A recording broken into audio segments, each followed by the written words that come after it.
Tila pinatutsadahan ni Senator Amy Marcos ang mga Romualdez at Araneta sa bago niyang inilabas na campaign video ngayong araw, May 9. Sa kanyang post, sinabi niyang hindi mapipili ang kamag-anak. Ito'y sa kabila ng pagpipilit ni Vice President Sara Duterte umungkahi na magpalit na siya ng apelyido.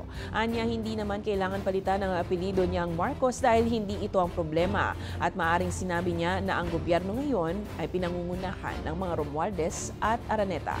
Una na rin sinabi ng senadora na naapektuhan ng mababang trust ratings ni Pangulong Ferdinand Marcos Jr. ang pangalan niya. Kaya mababa rin anya ang nakukuhang boto base sa resulta ng mga survey ng senatorial preference. Ang gobyerno ngayon ay hindi Marcos. Ang gobyerno ngayon ay Romualdez at Araneta. Kapag Marcos ka, hindi ka makikipag-alyansa sa mga politikong nagbintang, nagdiin at umapi sa iyong pamilya.